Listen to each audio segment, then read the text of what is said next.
Okay, part 1, task 1, Māori principles and values.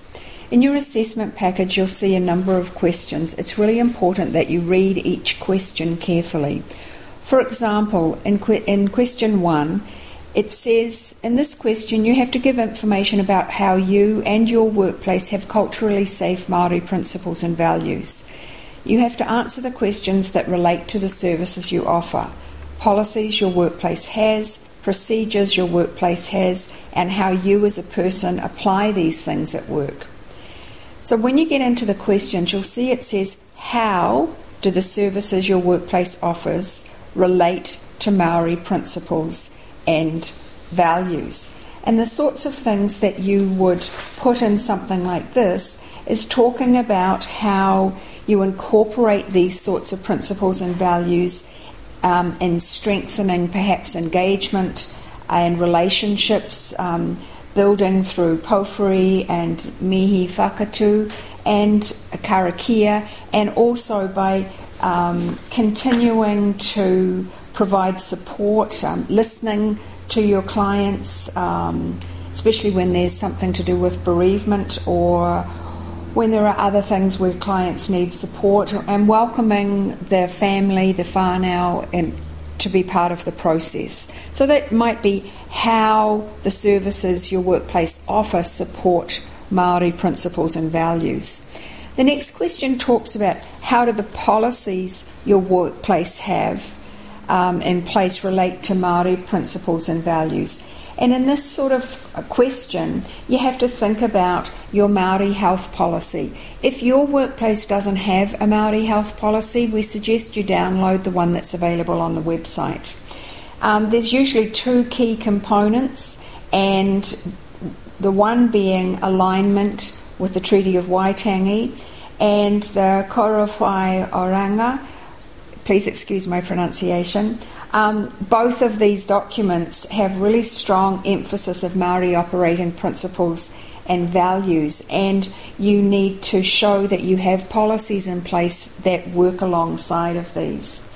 The next part asks you to think about the procedures your workplace offers, or what they offer, how they relate to Māori principles and values, and what procedures do you go through to support the Māori cultural needs. And there might be things like implementing training for your staff so they're aware of Māori needs, doing training on the Treaty of Waitangi, understanding health and community engagement and how important that is, the direction and guidance in incorporating Māori health policy.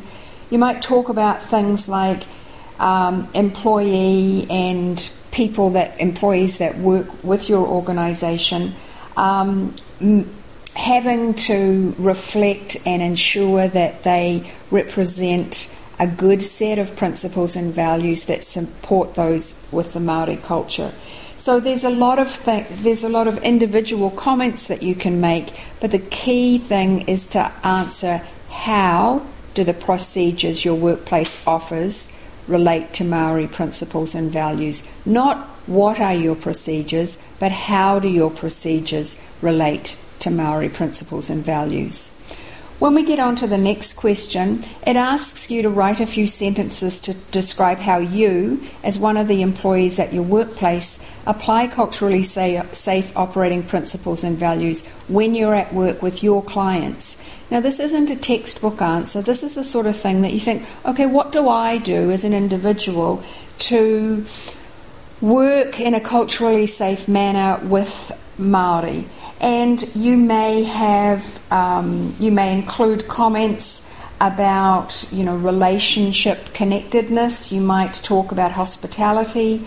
You might talk about when training's being delivered, and that the Māori consultation process is undertaken, that you don't do it individually. You might think about how you welcome whānau and new kaimahi. You might talk about any of the activities you do in your workplace. So it's about the specific things you do. The next thing you look at is you need to look at the HKO, the Māori Health Strategy, which sets the direction for Māori health development in your sector. And you need to write a few sentences to describe how your workplace applies and uses the principles and values in this strategy. And what most people would talk about in this instance is to